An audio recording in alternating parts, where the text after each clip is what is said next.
আল্লাহ রাব্বুল আলামিন মুসা আলাইহিস সালামকে বলেন, মুসা রে, যখন আদিলকে খুন করেছে তখন কি তুমি দেখেছো? মুসা আলাইহিস সালাম বলেন, না, দেখি নাই। আল্লাহ রাব্বুল আলামিন মুসা আলাইহিস সালামকে বলেন, মুসা রে, ওই সমস্ত লোকেরা ওরা তোমাকে কতটুকু নবী বলি মানে?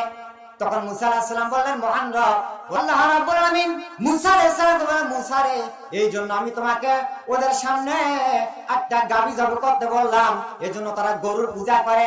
আমি আল্লাহ সুবহানাহু ওয়া তাআলা এমন একটা প্রমাণ করব, ওরা যেটা পূজা করে, ওরা পূজা করেও ওরা কোনো প্রমাণ পায় নাই, ওরা বিচার পায় নাই, আনসার পায় নাই। আমি আল্লাহ সুবহানাহু ওয়া তাআলা ওই গরু জবাই করার মাধ্যমে এটা আমি প্রমাণ দেব। বলেন সুবহানাল্লাহ। চ্যানেলটিকে সাবস্ক্রাইব করুন এবং পাশে থাকুন। ধন্যবাদ। সম্মানিত তাওহীদি জনতা, এ পর্যায়ে আপনাদের সামনে কোরআন এবং সুন্নাহ থেকে অত্যন্ত গুরুত্বপূর্ণ আলোচনা করবেন অত্র এলাকার কৃতি সন্তান, আপনার আমার পরিচিত মুখ, কারো বড় ভাই আবার কারো ছোট ভাই, প্রিয় ভাই মোহাম্মদ আলিমুল হক জিহাদি। আমি হযরতকে ওনার আলোচনা করার জন্য মাহফিল কমিটির পক্ষ থেকে বিনীতভাবে অনুরোধ জানাচ্ছি। আসসালামু আলাইকুম ওয়া রাহমাতুল্লাহি ওয়া বারাকাতুহু।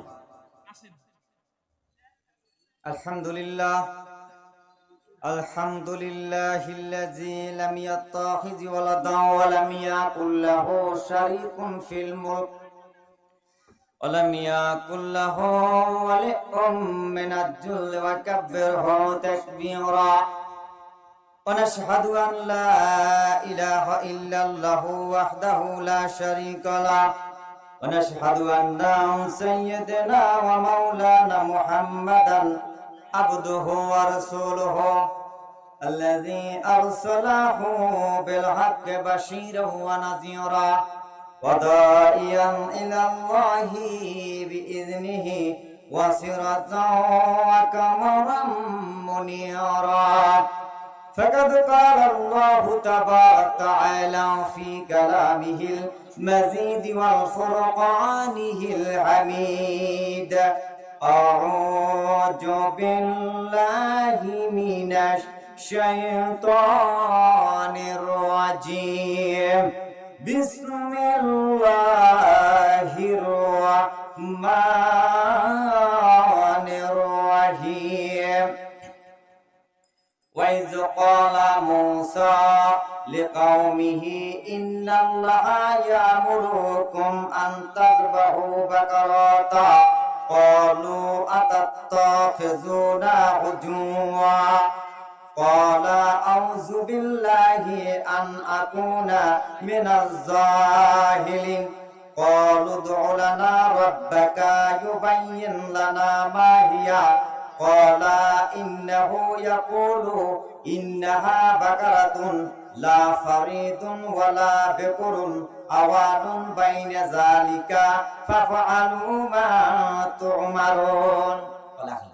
وعن ابن أبي هريرة رضي الله تعالى عنه أنه قال قال رسول الله صلى الله عليه وسلم يقول الرب تبارك وتعالى من شغله القرآن عن ذكر مسألة آتيتم أفضل ما أوتي السائلين.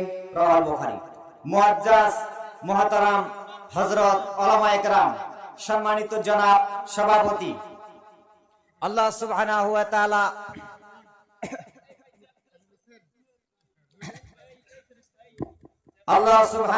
তাআলা আমাদের ঐতিহাসিক তাফসীরুল কোরআন মাহফিলে আসার জন্য বসার জন্য সুযোগ করে দিলেন।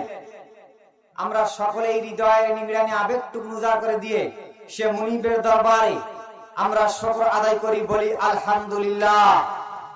অতঃপর দরুদ ও সালাম বর্ষিত হোক সে নবীর প্রতি, নবীকুলের শ্রেষ্ঠ নবী, সরদার নবী, সরওয়ারে কায়নাত, আকায়ের নামদার, তাজদারে মদিনা, বিশ্ব মানবতার মহান শিক্ষক বিশ্বনবী মুহাম্মদুর রাসূলুল্লাহ, সকলে বলি সাল্লাল্লাহু আলাইহি সাল্লামের উপর লাখো কোটি দরুদ বর্ষিত হোক। সংক্ষেপে বলে আল্লাহুম্মা সাল্লি আলাইহি আল্লাহুম্মা বারিক আলাইহি। সম্মানিত উপস্থিতি, ঐতিহাসিক তাফসীরুল কোরআন মাহফিলের সভাপতিত্ব করবেন আমার উস্তাদ মাওলানা শহীদুল্লাহ স্যার। এরপরে সহসভাপতি করবেন আমার উস্তাদ মাওলানা মাজদুর রহমান। প্রধান অতিথি মোশাররফ হোসেন বুলেট, আমন্ত্রিত ওলামায়ে কেরাম, মাহফিলের প্রধান বক্তা যিনি মাওলানা মুফতি হাফিজুল্লাহ কাশিমি দামাত বরকাতহু, দ্বিতীয় বক্তা ভাই কারি মাওলানা মোহাম্মদ রিজওয়ানুল্লাহ নীলফামারী, তৃতীয় বক্তা আমার ছোট ভাই মাওলানা আব্দুল বাসিত বিন তারাজুল, কেন্দ্রীয় প্রচার সম্পাদক বাংলাদেশ ইসলামিক মিডিয়া কল্যাণ পরিষদ। সম্মানিত উপস্থিতি, মাগরিব থেকে পর্যন্ত যত আলেম ওলামা দ্বীনি ভাই কথাবার্তা বলেছেন, সমস্ত কথাগুলোকে আল্লাহ পাক কবুল এবং মঞ্জুর করে নিক, আমরা বলি আমিন। তো তাফসীরুল কোরআন মাহফিলে যেখানে তাফসীরুল কোরআন মাহফিল যেখানে হয়, কোরআনে কারীমের বক্তব্য হয়, কোরআনের মজলিস, সেইখানে যদি আপনি মুমিন দাবি করেন, মুসলমান দাবি করেন, মুত্তাকি দাবি করেন, তাহলে শুধু তাফসীরুল কোরআন মাহফিল নয়। যদি আপনি মুমিন মুসলমান দাবি করেন, তাহলে আপনাকে মুসলমানদের মিটিং, মুসলমানদের বৈঠক, মুসলমানদের কোন সমাবেশ, কোন রাজনীতিবিদ সভা যদি এগুলি আয়োজন করেন, তাহলে আল্লাহ পাকের কোরআন দিয়ে শুরু করতে হবে। বলেন সুবহানাল্লাহ। কারণ আল্লাহ পাক বলেছেন ফাযাক্কির বিল কোরআন মা ইয়াখাফু ওয়াইদ। আল্লাহ বলেছেন যে নবী, যারা আমি আল্লাহর শাস্তিকে ভয় করে তাদেরকে আপনি কোরআন দিয়ে ওয়াজ করে শোনান। বলেন সুবহানাল্লাহ। তাহলে কোরআন দিয়ে শুরু করতে হবে। আর এই তাফসীরুল কোরআন মাহফিল যেখানে হয়, কোরআনে কারীমের বক্তব্য হয়, কোরআনের মজলিস, এই জায়গায় তিনটে জিনিসের প্রতিযোগিতা হয়। এক নাম্বার হচ্ছে আল্লাহ সুবহানাহু ওয়া তাআলার তরফ থেকে ওই জায়গায় তিলকা সাকিনা নাজিল হয়, রহমত বর্ষণ হয়। বলেন সুবহানাল্লাহ। এক নাম্বার। দুই নাম্বার হচ্ছে যারা ওই জায়গায় আসে, যারা ওই মাহফিলে আসে, অংশগ্রহণ করে, তাদের সামনে যখন কোরআনে কারীম পাঠ করা হয়, যখন আল্লাহর নাম নেওয়া হয়, তখন তার অন্তরটা কি হয়ে যায়? নরম হয়ে যায়, ঈমানটা বেড়ে যায়। সুবহানাল্লাহ। দুইটা গেল। তিন নাম্বার হচ্ছে এই কোরআন তো সবাই সমর্থন দেয় না, কোরআন তো সবাই ভালোবাসে না। কারণ কোরআনের বিরোধিতা আছে নাই? আছে। কোরআনের বিপক্ষে আছে, কোরআনের পক্ষ যেমন বিপক্ষ তেমন। তো যারা বিপক্ষে কোরআনের বিরোধিতা করে এদেরকে বলা হয় কি? বাতিল। তো এদের কি গা জ্বালা পোড়া করে, এরা চায় না যে কোরআনের হুকুম হাকাম মেনে মানুষ চলুক, এই কোরআনের আইন দিয়ে সারা পৃথিবীতে কোরআনের রাষ্ট্র কায়েম হোক। এরা কি চায়? চায় না। তাহলে কয়টা হলো? তিনটা। এক নাম্বার, আল্লাহ পাকের রহমত বর্ষণ হয় এই জায়গায়। দুই নাম্বার, যদি আপনি আসেন, আর এই জায়গায় তো আসার সবার কিসমত হবে না। যাদেরকে আল্লাহ রাব্বুল আলামিন পছন্দ করবেন, যাদের আল্লাহ পাকের হুকুম আছে, তারা এখানে একমাত্র আসতে পারে। আর তাদের উপর কি রহমত বর্ষণ হয়। আর আয়াত পাঠ করা হলে তাদের অন্তরটা কেঁপে ওঠে, নত হয়ে যায়, ঈমান আরো মজবুত হয়ে যায়। আর বাতিল যারা, কাফের বেঈমান যারা, তারা কি করে? এটাকে স্তব্ধ করার জন্য, এটাকে বিরোধিতা করার জন্য উঠে পড়ে লেগে থাকে। কোরআনে কারীম আল্লাহ রাব্বুল আলামিন বলেন, وقال الذين كفروا لا تسمعوا لهذا القرآن والغوا فيه لعلكم تغلبون। আল্লাহ রাব্বুল আলামিন বলেছেন, কাফের বেঈমানরা বলে, তোমরা খবরদার ওই কোরআনে কারীম শুনবে না, বরং তার পরিবর্তিতে তোমরা হট্টগোল বাজাও, তোমরা ঢোল তাবলা বাজাও। তোমরা যদি বিজয় উদযাপন করতে চাও, যদি মেয়েদেরকে নিয়ে ফুর্তি করতে চাও এবং আজীবন ক্ষমতায় থাকতে চাও, তাহলে তোমরা কি করবো? তোমরা গান বাজনার সংস্কৃতি উদযাপন করো, তাহলে একমাত্র তোমরা বিজয় লাভ করতে পারবে। কান্না উযুবিল্লাহ। এটা হচ্ছে কার মন্তব্য? কাফের বেঈমানদের মন্তব্য। তাহলে এই কোরআনে কারীম সেই শুধু আজকে নতুন করে নয়, এটা সে তৎকালীন যুগ থেকেই। যেখানেই মুসা আলাইহিস সালাম সেখানেই ফেরাউন, যেখানে ইব্রাহিম আলাইহিস সালাম সেখানেই নমরুদ, যেখানেই বিশ্বনবী জনাবে মুহাম্মদুর রাসূলুল্লাহ, তার বিরুদ্ধে কি করেছেন? আবু জাহেল।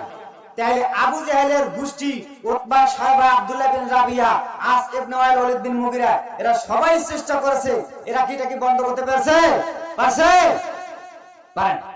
বিশ্বকবি, কবি সম্রাট ডক্টর আল্লামা ইকবাল বলেছেন, সাতিজা কা রাহা হে আজর সে তা ইমরোজ, সাতিজা কা রাহা হে आजर से ता इमरोज सरागे मुस्तफा बी से शरारे बुल हबीस।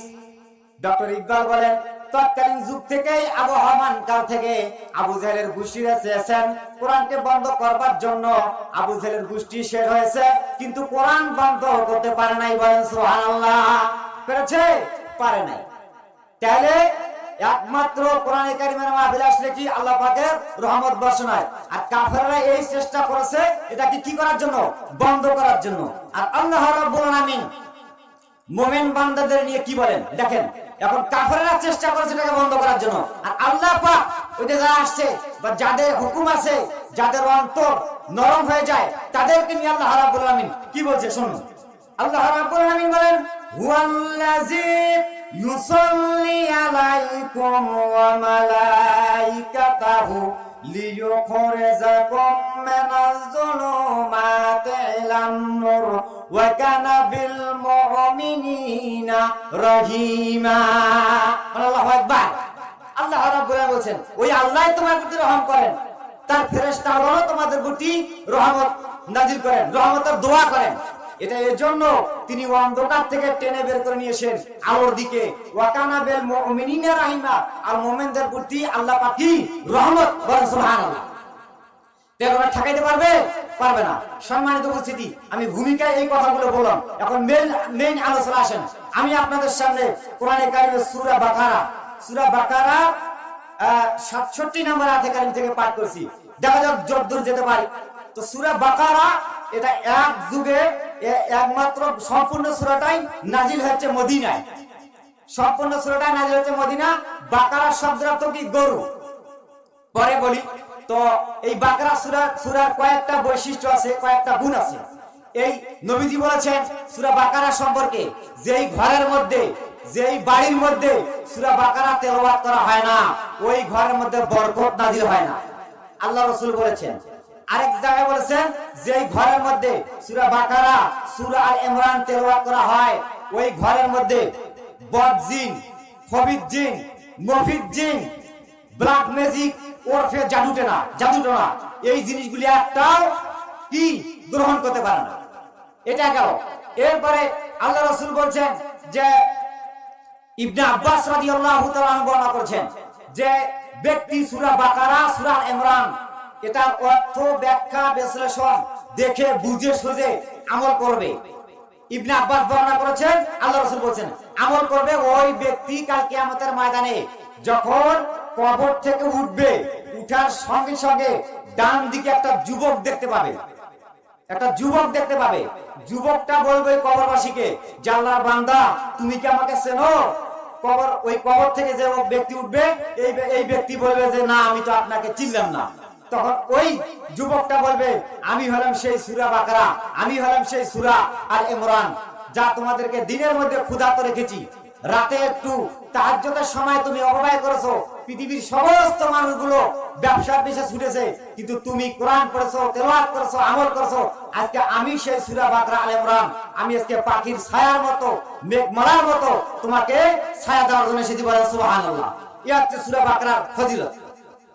এরপরে ইবনে আব্বাস রাদিয়াল্লাহু তাআলা আনহু তিনি আরো বর্ণনা করেন যে নবীজি যখন সাহাবায়ে কেরামদের মধ্য থেকে কোন শৈথিল্য রোগ, একটা অলস ভাব, এরপরে লুজ কালেকশন, মন মানসিকতার একটা দুর্বলতা দেখতে পাইতেন, তখন আল্লাহ নবী কি করেন সাহাবায়ে কেরামদেরকে একটা সূরা বাকারা দিয়ে একটা ডাক দিতেন।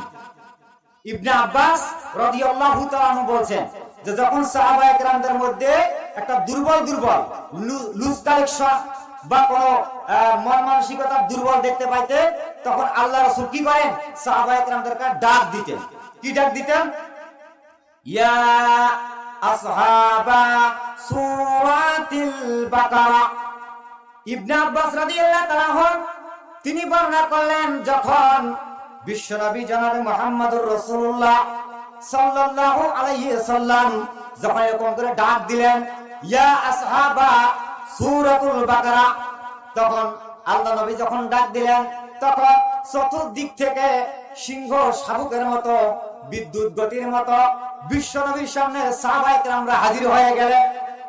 যখন হাজির হয়ে গেলেন তখন সাহাবায়ে কেরামরা বিশ্বনবীর সামনে বলেন, ইয়া রাসূলুল্লাহ, ইয়া হাবিবাল্লাহ, আপনি কি আমাদেরকে ডেকেছেন? তখন আল্লাহর নবী বলেন, হ্যাঁ আমি তোমাদেরকে ডেকেছি। সাহাবায়ে কেরামরা বলেন, ইয়া রাসূলুল্লাহ, ইয়া হাবিবাল্লাহ, আপনি কি জন্য ডেকেছেন? একটু অর্ডার করুন, আদেশ করুন। তখন আল্লাহর নবী সাহাবায়ে কেরামদের বললেন, ও সাহাবারা, আমি তোমাদেরকে কোন অর্ডার করার জন্য, আমি তোমাদেরকে আদেশ দেওয়ার জন্য ডাক দেই নাই। সাহাবায়ে কেরামরা বললেন, ইয়া রাসূলুল্লাহ, ইয়া হাবিবাল্লাহ, তাহলে কি জন্য ডেকেছেন? আল্লাহর নবী বলেন, ও সাহাবারা, আমি তোমাদের মধ্যে মনের মধ্যে একটা অলস ভাব দেখতে পাচ্ছি, লুজ কালেকশন দেখতে পাচ্ছি। তোমার মনের মধ্যে একটা মন মানসিকতা দুর্বল দেখতে পাচ্ছি।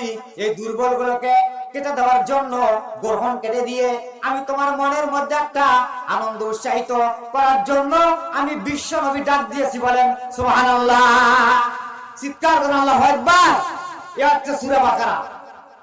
সম্মানিত উপস্থিতি, তাহলে সূরা বাকারা কতগুলো গুরুত্বপূর্ণ, আসলে কিন্তু আমরা এই জিনিসগুলো বুঝি না। এজন্য তাফসীরে মাহফিল আসি, এজন্য তো তাফসীর মাহফিল হয়। ওয়াজ মাহফিল, তাফসীর মাহফিল হয় কেন? অনেকে বলে যে সভা শনিবার যাব, সভা তো বাড়িতে। আরে ভাই, বাড়িতে মানে অনেক ওলামা, অনেক বক্তা, অনেক মুফাসসির আসবে। কারা কি বিষয় আলোচনা করবে, আমাদের জীবনটা কিভাবে চলছে, তারা কিভাবে বলবে, এটা শিক্ষার জন্য তো এখানে আসা, ঠিক কি না? ঠিক। তো আমি আপনাদের সামনে সূরা বাকারার 67 নম্বর আয়াতে কারিম পাঠ করেছি। এখন আসেন, সূরা বাকারা মানে কি? গরু। তো বনী ইসরাঈলরা তারা কিন্তু গরুর পূজা করতেন। তারা গরুর পূজা করতেন, গরুকে গড, ভগবান, ঈশ্বর যা আছে সব মানতেন। তারা মুসা আলাইহিস সালাম এবং আল্লাহ পাকের পয়গম্বর, বনী ইসরাঈলের অসংখ্য নবী গেছে। কিতাবের মধ্যে আছে 40,000 নবীর ওয়ান অফ দা লিডার ছিলেন মুসা আলাইহিস সালাম। তো অসংখ্য নবী গিয়েছে, কিন্তু বনী ইসরাঈলরা মুসা আলাইহিস সালাম যখন দাওয়াত দিয়েছে, তখন তার দাওয়াতে কেউ এসেছে, কেউ আসে নাই। তো তারা কিন্তু প্রাণ ভরে কি গরু পূজা করতেন। তো বনী ইসরাঈলের এক গ্রামে এক লোক, তার একটা ছোট্ট ছেলে ছিলেন। এই ছোট্ট ছেলে বাবা তাকে ডেকে বলছে যে, বাবা, যেটা মেইন আলোচনা, তো আমি তোমাকে কিচ্ছু দিতে পারলাম না, তবে আমি তোমাকে 3টে ওসিয়ত করে যাব। এই 3টে ওসিয়ত মেনে চলবে, ইনশাআল্লাহ তোমার ভাগ্য পরিবর্তন।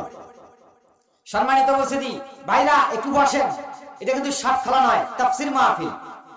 আল্লাহ পাক বলেছেন, যেখানে কোরআনে কারীমের বক্তব্য হয়, আল্লাহ পাকের রহমত বর্ষণ হয়। তো আপনারা দাঁড়িয়ে আছেন কেন ভাই? তো আরেকটা কথা বলি, এই যে আপনারা এইভাবে বসছেন, মানে কারেন্ট প্রমাদ হচ্ছে। একটু চাপায় চাপা ভালো করে বসেন। আমি তো এলাকার লোক, আমি মূল আলোচনা করতে পারবো না।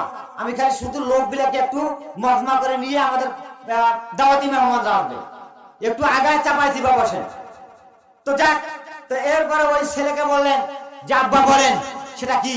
তা বলছেন যে 1 নাম্বার ওসিয়ত, যে আমি তোমাকে কোনো সম্পদ দিতে পারি নাই, তুমি মানুষের সম্পদ দেখে লোভ করবে না। ছেলে বলেন ঠিক আছে, মানলাম। 2 নাম্বার ওসিয়ত, ছোট্ট একটা দামুর গরু আমি তোমাকে দিয়ে যাচ্ছি, এই গরুটাকে পুষবে, পালবে, তোমার ভাগ্য পরিবর্তন করে দেবে। ছেলে বললেন মানলাম। 3 নাম্বার ওসিয়ত, এই বনী ইসরাইল রাজ্যের মধ্যে একজন নবী আসবেন, নাম মুসা আলাইহিস সালাম, তার অনুসরণ অনুকরণ করবে, তাকে মানবে। বলেন সুবহানাল্লাহ। ছেলে বললেন ঠিক আছে, মানলাম। এই কথাবার্তা বলার পরে পার্শ্ববর্তী গ্রামে ওই লোক বা স্ত্রী ইন্তেকাল করলেন বা দুনিয়া থেকে চলে গেলেন। তার পার্শ্ববর্তী গ্রামে 2 ভাই, কিতাবের মধ্যে আছে, এক ভাইয়ের নাম আদিল, আর এক ভাইয়ের নাম আমি পাই নাই। তো আদিল যার এক বর্ণনা আছে, তার 3 থেকে 4টে ভাতিজা, এর অনেকগুলো সম্পদ আছে। আর এক বর্ণনা আছে, তার একটা মেয়েও আছে। তো এই ভাতিজাগুলোর মধ্যে একটা ভাতিজা তার চাচাকে প্রস্তাব দিলেন যে, চাচা, আপনার তো কোনো ছেলে সন্তান নাই, আপনার অসংখ্য সম্পদ আছে, তো আপনার শত্রু আছে। তো যদি আমি বলতে চাচ্ছি, আপনার কি বলে, ওই আপনার মেয়েটাকে দিয়ে যদি আমার বিয়ে দেন, আমি একদিকে ভাতিজা, আরেকদিকে বিয়ে হয়ে গেলে জামাই হব, তাহলে আপনার ওয়ারিশ হব, আপনার নিরাপত্তা থাকবো, কোনো সমস্যা হবে আপনার হবে না। তো চাচা তখন বললেন যে, ভাতিজা, এটা হচ্ছে তোর মনের মন্তব্য, এটা তোর পরিকল্পনা, তোর পক্ষে একটা তোর স্বপ্ন, এটা তোর মনের আবেগের স্বপ্ন। এই স্বপ্ন তোর কাছে সত্য, কিন্তু আমার কাছে এটা অবাস্তব। কখনো এটা স্বপ্ন, এটা বাস্তবতা হবে না। কারণ আমার যেরকম সম্পদ, আমার যেরকম ক্যাশ ক্যাপিটাল ওই রকম ক্যাশ ক্যাপিটাল দিয়ে আমি কিন্তু আমার ওই ধরনের ছেলেকে বিয়ে দিয়ে আমি আমার জামাই করব, তোর মতন এই ধরনের ছেলেকে দেব না। শেষ পর্যন্ত বেচারা ভাতিজান মনটা খারাপ হয়ে গেলেন যে চাচা আমার কথা ভালো লাগিল না। তো চাচা এই কথাবার্তা বলে ওখান থেকে উঠে পড়লেন।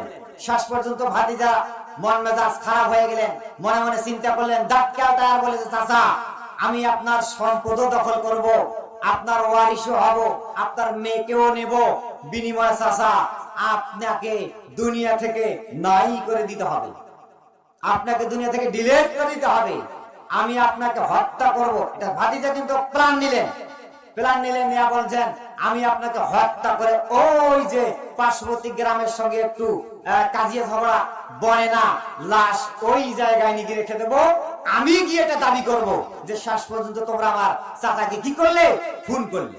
তাছাড়া আপনারা বলেন তো এই যে এখানে পরিকল্পনা করলো, এখানে সব কিছু সে গোছায় গাছায় করলো, তো উনি হত্যা করবে কিভাবে কি করলেন এই খবরটা পৃথিবীর কেউ না জানলো, কে জানছে? আল্লাহ সুবহানাহু ওয়া তাআলা। আল্লাহ রাব্বুল আলামিন বলেন, আল্লাহ রাব্বুল আলামিন বলেন ওয়াইন তুবদু মা ফি আনফুসিকুম আও তুখফুহু ইউহাসিবকুম বিহিল্লাহ ফায়াগফিরু লিমান ইয়াশাউ ওয়া ইউআযযিবু মান ইয়াশাউ ওয়াল্লাহু আলা কুল্লি শাইইন কাদির।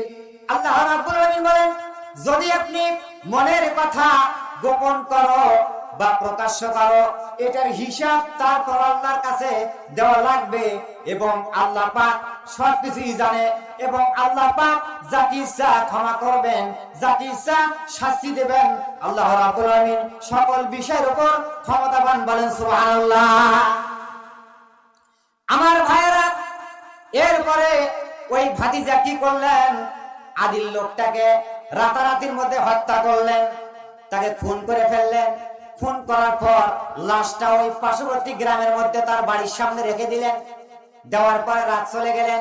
পরের দিন সকালবেলা বিভিন্ন জায়গা থেকে লোক লস্কর যখন চলে আসলেন, আসার পরে শেষ পর্যন্ত ওই আদিলের যে কয়েকজন ওয়ারিশ ছিলেন এবং তার ভাতিজা সবাই গিয়ে তার সামনে ধরে ফেললেন। যা বলতেছেন, তোরা শেষ পর্যন্ত আমার চাচাকে খুন করে ফেললে, তোরা আমার চাচাকে খুন করে ফেললে, সামান্য কোনো সমস্যায়।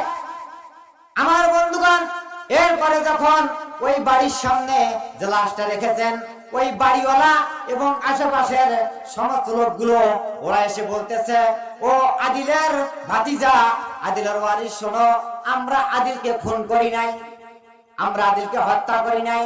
কে বা কারা জানি আদিলকে খুন করে হত্যা করে মিথ্যা খুনের মামলা ফাঁসার জন্য আদিলকে খুন করে এই লাশ আমার বাড়ির সামনে রেখে দিয়ে গেছে।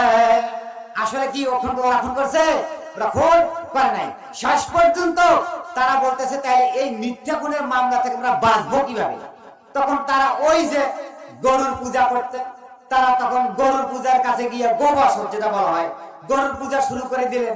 বিভিন্ন ধরনের ডাকাডাকি শুরু করলেন। গরু কি আর কথা শোনে?